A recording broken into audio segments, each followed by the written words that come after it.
Good morning, everyone. Welcome to welcome to the Life Sciences Grade 12 class. My name is Duduzile Kupeka. In the first slide, you will see my email address. I always say this, and I want you to always be assured. If you ever have any questions about life sciences, or let's say you're struggling with any past papers or anything at all related to life sciences, feel free to email me. Ne? Hello, Kyle. Hi, Michaeline. Thank you for responding. So, as I mentioned, we will be discussing the disorders of the endocrine system. So today I'm hoping we just start with diabetes. If we finish with diabetes, we'll move on to hyperthyroidism. But we'll do for the rest of this week, we are just doing the disorders.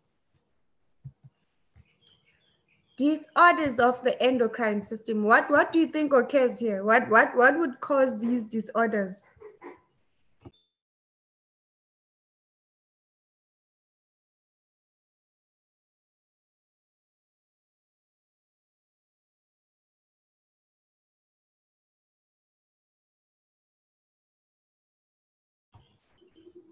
Does anyone know what normally causes them? Okay, there'd be a lack of hormones or more hormones produced. Oh yes, Kyle, hypo or hyper secretion. And yes, Michaeline, that is very correct. Because remember, it all links back to the whole purpose of the endocrine system, to maintain a balance in the body, right? So whenever there's a disorder, it means there's an imbalance. And that could be caused by the hyper or hypo secretion of these hormones, as Kyle and Michaeline just explained.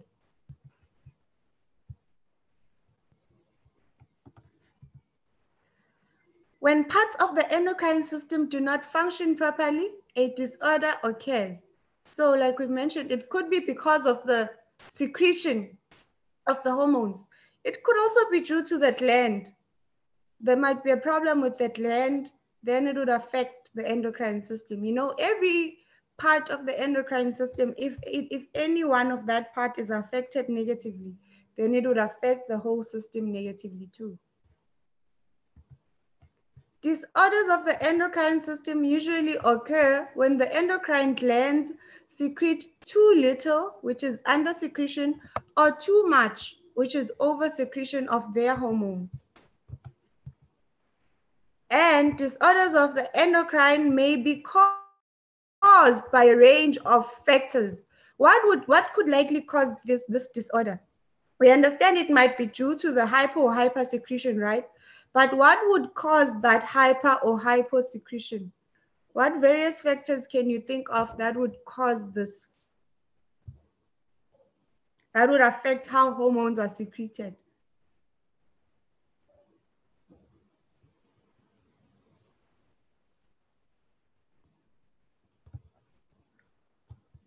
Yes, Lisa Kanya, it could be the environment.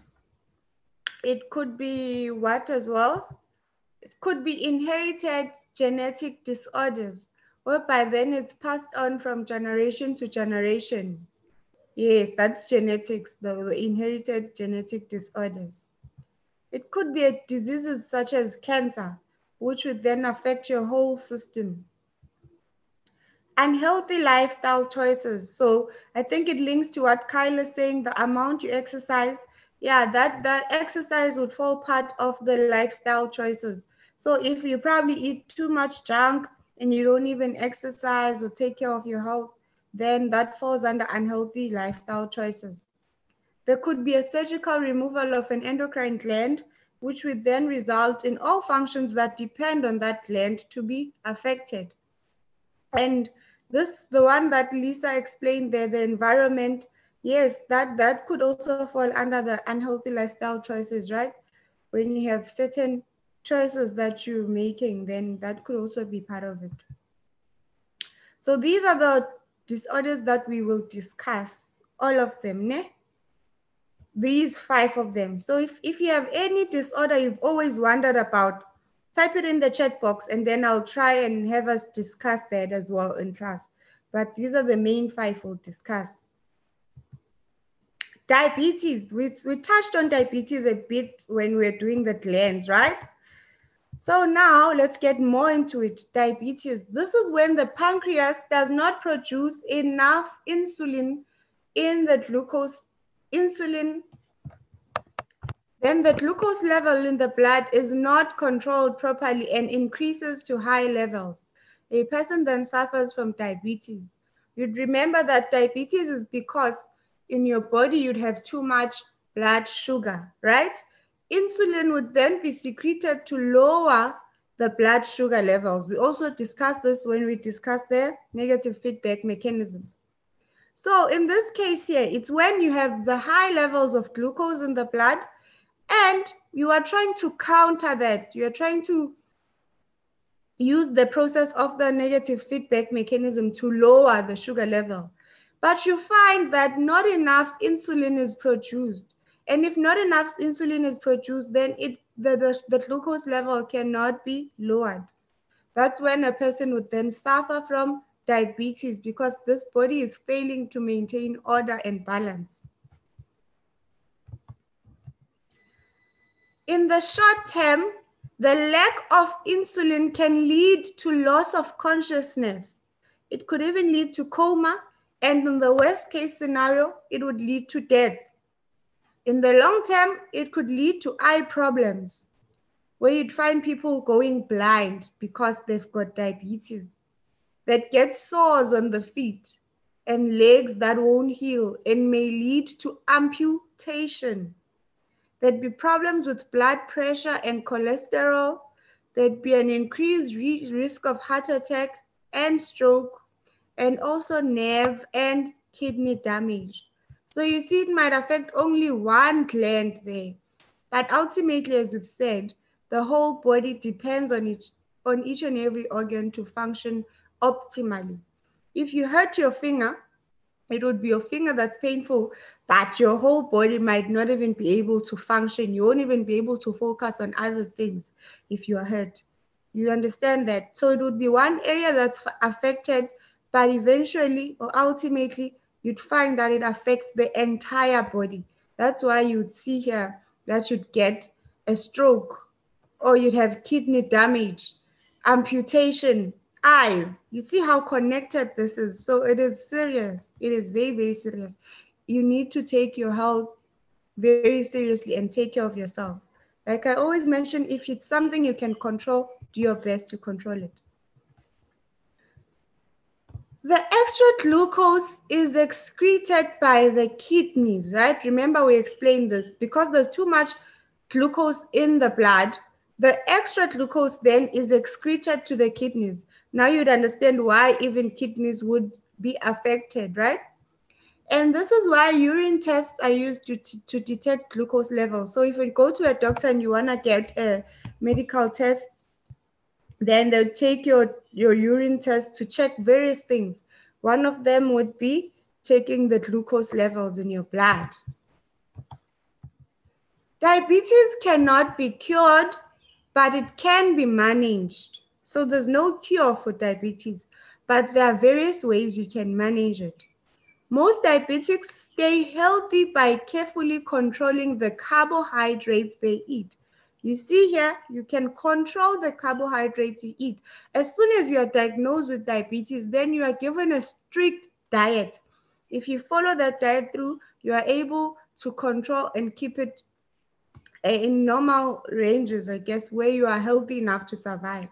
But if you do not follow that strict diet, then you are causing complications to yourself. But for those ones who, with the diet, it can't even control it anymore, some diabetics would then need daily insulin injections. So you see here, if now it's so severe that it's not only dependent on the food anymore, you would need then to control the food you eat and to also take daily insulin injections. Can you imagine that every single day of your life, you would need to be injecting yourself with insulin because your body can't produce enough on its own? Then you would need the help of the externally produced one so that it helps you and it helps keep the glucose levels regulated. Now, before I move on, someone tell me why, because we know that with diabetes, it has to do with sugar levels. Why then are you controlling the carbohydrates? What do carbohydrates have to do with this?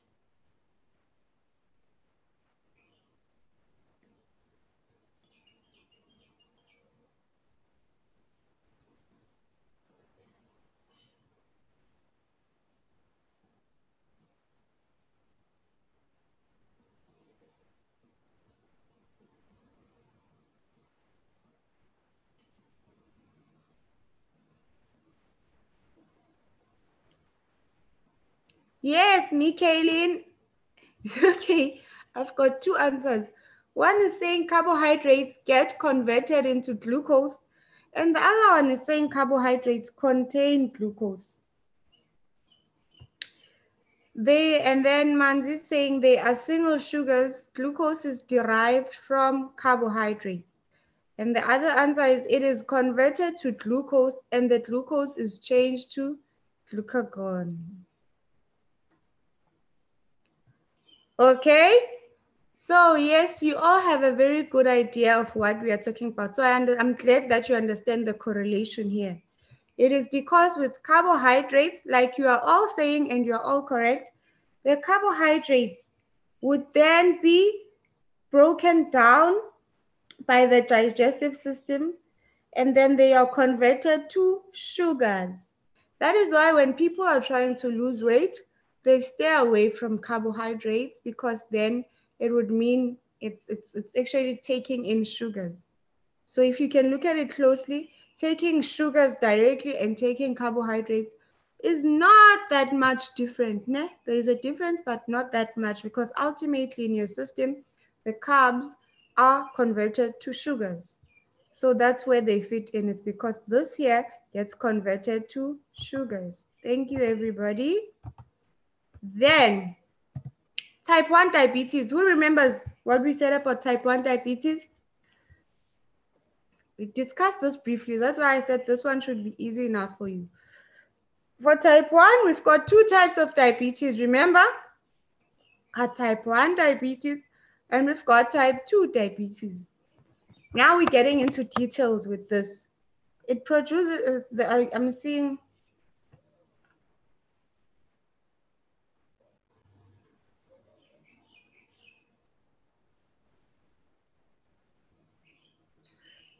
okay, this answer there's an answer that says type 1, it produces too much insulin. No, it's definitely not that. Whenever diabetes is involved, it means there's a problem with the insulin production. So there, Bob has said it's the pancreas suddenly stops producing insulin. Body, and Vanika is saying the body is unable to produce insulin. Okay, before we continue, there's a question from Lisa Kanya. Carbs. She's asking if aren't people born with carbs?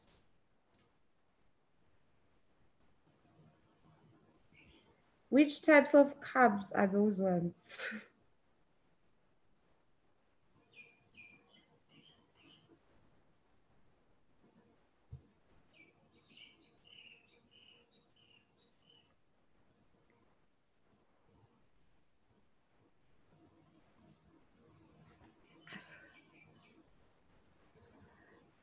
Oh, okay, it was a mistake. It was a typo. All right, I understand. Carbs, manzi, are carbohydrate. That's what most people, when you shorten it, ne, you'd say carbs instead of carbohydrates. But please, by all means, please, when you write in your exams and in your tests, use formal language. Write carbohydrates in full, especially because this is life sciences. It will do you good to always use the biological terms there. Yep. So this one here, type 1 diabetes, this disorder can occur at any age, but it usually starts in children, teens, or young adults. This here, remember I once explained last week that for most people who develop or are diagnosed with diabetes at their adult stages are often misdiagnosed for type 2 diabetes, because it is common that type 1 usually starts when you are young. So whenever you are now an adult and you're showing signs of diabetes, it is usually misdiagnosed and just assumed that it is type 2. And then more tests would need to be done to find that actually it might be type 1. It is because it is common rather in children or in the younger ages. So it's very uncommon when you now develop it at your or adult stage. So this is very important to note about type 1, about when it starts. In type 1 diabetes, the pancreas secretes little or no insulin. This under-secretion of insulin is sometimes caused by the body's own immune system attacking the beta cells in the islets of Langerhans. You see what causes it. This one here, it's the body fighting itself. You are having, it's supposed to be producing enough insulin, but the body itself now, it's attacking the beta cells that are supposed to produce the islets of Langerhans. There are many disorders associated with the body attacking itself, and those ones are very difficult. There's no cure for those ones. So many people would even suffer not just from diabetes, but various other diseases and other illnesses, like diseases. What are the disorders? Like lupus. Have you ever heard of lupus? The lupus disease. That's also it's an autoimmune disease. That's when the immune system fights against itself. Yes, autoimmune disease, those ones, the autoimmune diseases, that's when the body is fighting against itself. And then it's very difficult to find cures for that, because how are you going to do it? One day you'd be fully functional, and then maybe you'll notice certain things happening to you. Probably one day you're having difficulty to write. The next, you're having even difficulty to walk. Next thing, you are bedridden. Then those ones are very harsh, actually, because how do you deal with that when then now you have this condition? And vitiligo, I'm not sure about vitiligo. Is vitiligo an autoimmune disease?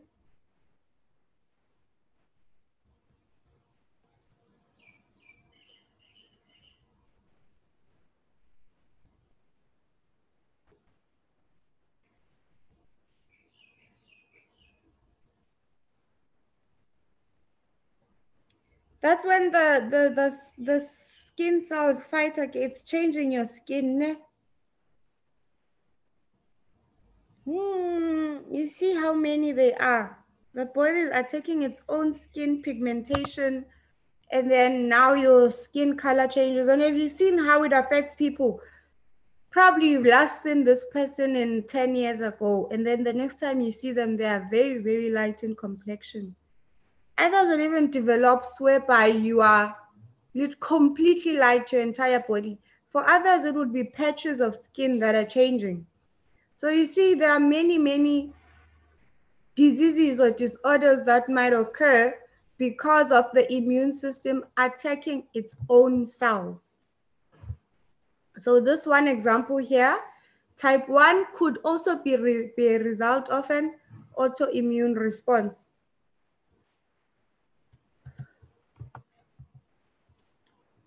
Now, they are stating here as well that the exact cause of this malfunction of the immune system is not known, but it may be genetic or caused by certain viruses or toxins. A lot of these autoimmune disorders, it's not known how to control them because their cause is very difficult to pinpoint. People with type 1 diabetes need insulin injections to keep the concentration of glucose in their blood under control. They cannot live without insulin injections. So you can't afford to forget your insulin injections whenever you go somewhere. This is something you need to be constantly conscious of. And as you can see, it is very unfair with this one because oftentimes it's things you can't control. It's your own body fighting against itself. So there was really nothing you could have done here. It could also be genetic, as we can see, since it can even occur in young children. But then this would be a disorder you are stuck with for the rest of your life. But the good thing is you can live a normal life. It's just that you'd have to live with the insulin injections, but you'll cope and you'll survive and you'll get used to it, I guess. And then this is how the mechanism of type 1 diabetes is like. Remember the what is that one that we did yesterday? Negative feedback mechanism. It's that diagram, as you can see, right? But with type 1 diabetes, it involves the part where you have normal consumption. It's when you have the factor, which is glucose, in high concentrations. That's with diabetes, right? So you have normal conditions here. And then when the concentration of glucose increases, then you've got beta cells here. Beta cells in the islets of Langerhans in pancreas do not secrete insulin. Then the insulin concentration decreases and concentration of glucose continues to increase. So this is just a manipulation of the negative feedback mechanism. It can now function. The whole point of negative feedback mechanism can't function anymore, because then what is supposed to lower this content of glucose is not secreted enough anymore.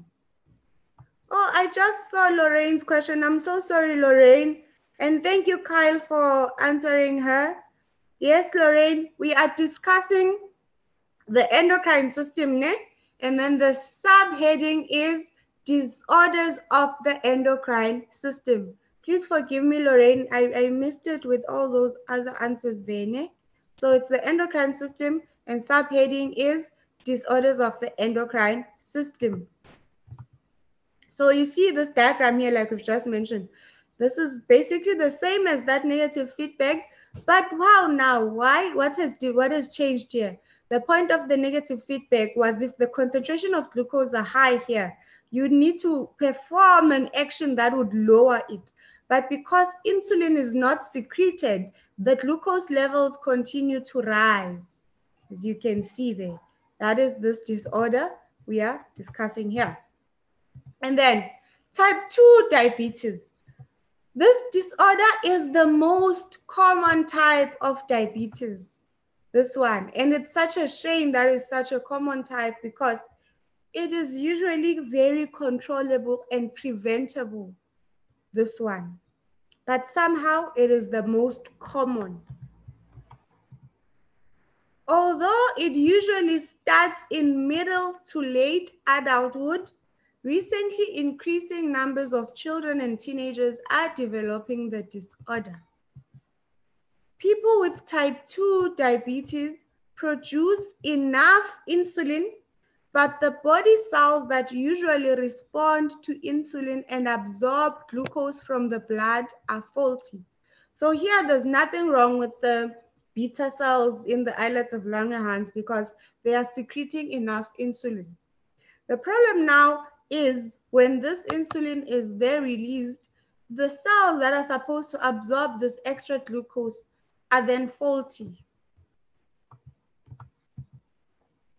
Normally, these body cells have insulin receptors on their surface. So this is the explanation of what causes them to be faulty. Like they're saying, they have insulin receptors on their surface.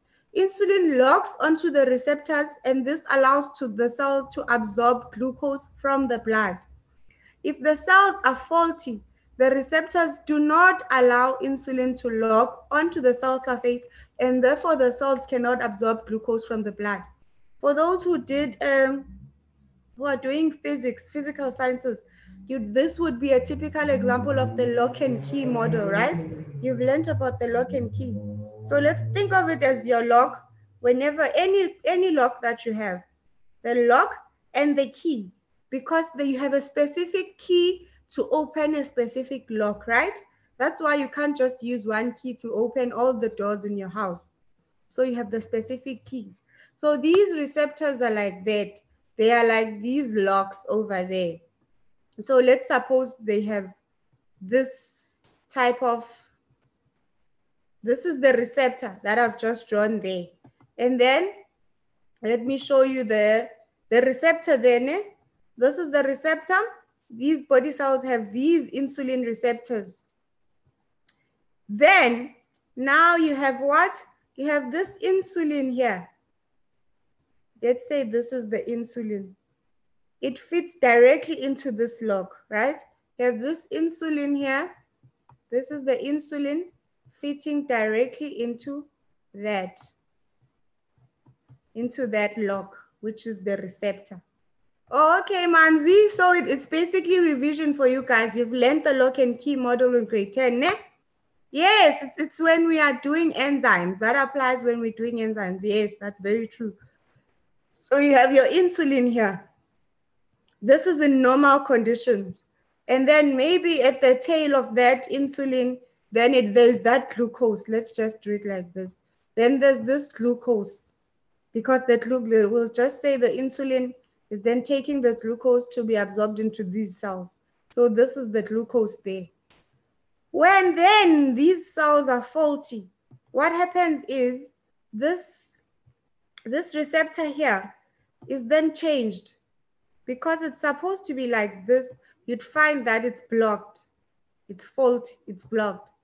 Then the insulin, as you can see, it's triangular shaped. It can't fit in here now. It can't fit because the receptor is blocked. So this glucose that is carried by this insulin can then not be, it can't be absorbed by these cells now because they can't attach to the insulin. So the only way they can be absorbed by these cells is if they are attached to the insulin, this glucose. But because there's a problem with the receptors here, then there's no absorption that will happen. And that is how you will continue to have too much glucose, too high concentrations of glucose in your blood. You understand that, guys, right? I hope this provided a clearer picture. So you can even draw it yourself when you try and explain it. It's just that basic concept. You want to get into your house, but you lost your keys. So you won't be able to get inside your house because you don't have your keys. You'll need to go get new keys, right? But if you have your correct keys, you can get inside your house. If your other family members come through, let's say there are 10 of you in the house, you will all be outside standing because you do not have a key to go inside. So that's the same concept. All those glucose molecules would be standing outside, lining up there, and then they keep piling up, they keep piling up. So maybe a proper example would be when you're going to school. Yes, you are going to school, you get there, your school gate is locked. You guys would be the glucose molecules. The school gate is locked because probably you bought a wrong key, or the key is now faulty. You somehow bent it and then it changed shape, you know, things like that. And then now too many people, all those glucose molecules, all those children are now standing outside the gate because they can't get inside. So it's almost like that concept. I hope I'm making sense. Ne? And then this condition is called what? This condition whereby there's this fault here that I just explained. It is called insulin resistance. This here. The receptors are resistant to this insulin. And then the body is actually just now, the receptors can't attach to the insulin, then the whole body is just now, it means it's just resistant to insulin. So this is how you'd explain it if you were to ask to explain the whole process of insulin resistance. Now, this is the mechanism of type 2 diabetes. You have your normal concentration of glucose. Then the concentration of glucose increases. Beta cells in islets of Langerhans in pancreas secrete insulin. Remember, because here they function properly. Insulin is secreted properly. There's no problem with that. Insulin concentration increases. Then the liver and other cells do not absorb glucose because there's a fault in that lock and key model. Then that's when your glucose concentrations continue to rise. So you're noting the difference here. With type 2, it is because these cells here cannot absorb the glucose. The problem with type 1 is because the beta cells do not secrete insulin. Causes, prevention, and mitigation. The cause seems to be a combination of genetics and poor lifestyle choices with type 2. So it might be genetically linked, and it is also greatly because of poor lifestyle choices. Obesity is one of the main factors that increase a person's chance of developing type 2 diabetes.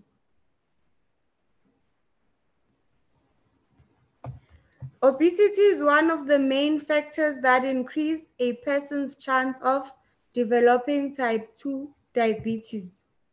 Changing lifestyle habits such as losing weight, eating less fat, eating more fiber, and exercising regularly can prevent or lessen the effect of type 2 diabetes.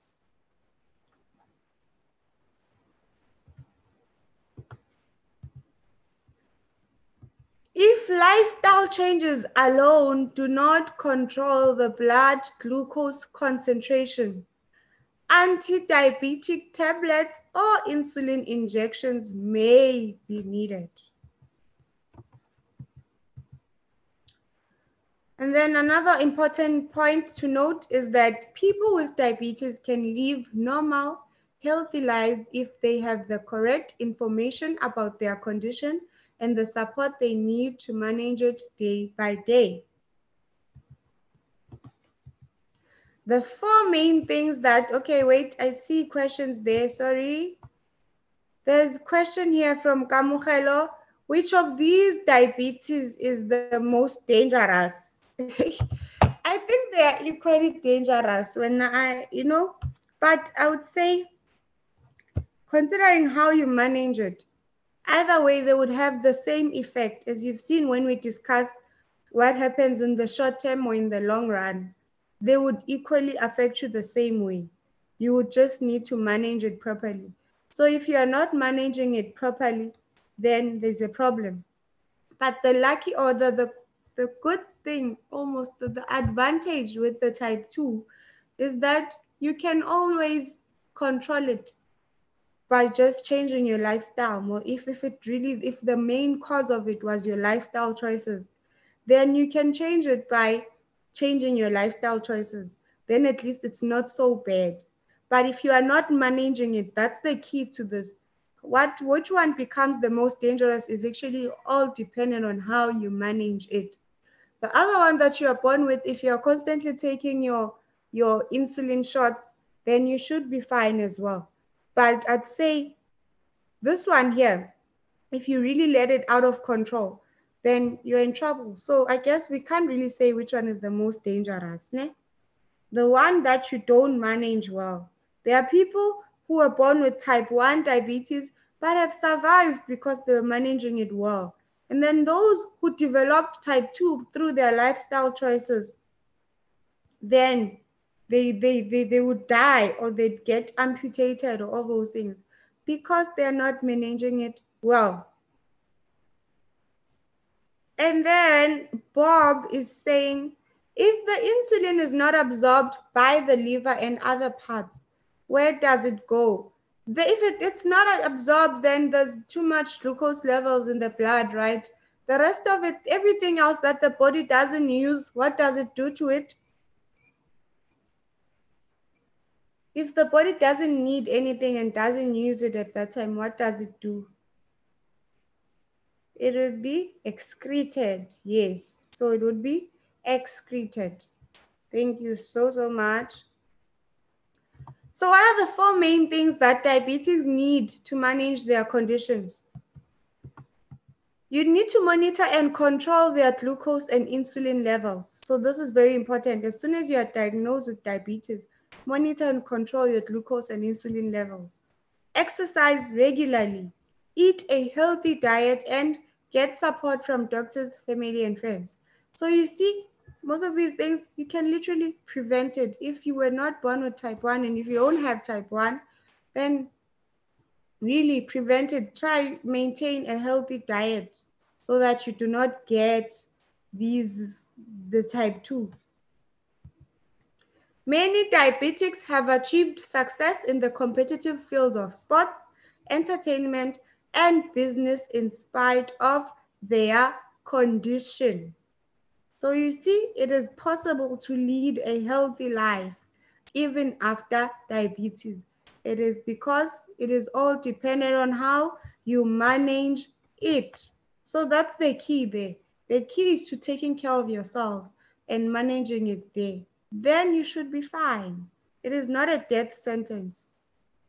And this is serious because it affects a lot of people. It is one of the leading disorders in our country, diabetes.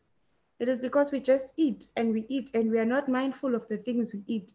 And then we just sit in front of the couch and we don't even exercise or participate in sports. We are just so negligent about our health and it's scary. So please, please take care of yourselves. If there are no questions, then this one we will start it tomorrow. Hyperthyroidism and hypo and hyperthyroidism. As you can see from the name, it has to do with the thyroid, right?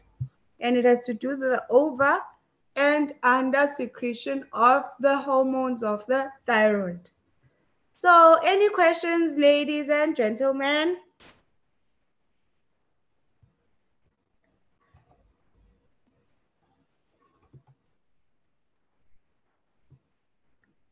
Are there questions? No questions. If there are no questions, then guys, I will see you tomorrow, ne?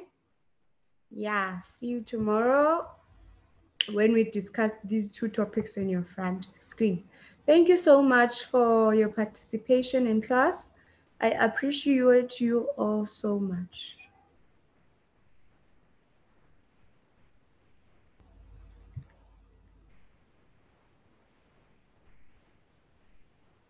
Hi, Broccoli. I've never seen you speak in class. So hi, I'm so happy to hear from you. Thank you. Bye, everybody.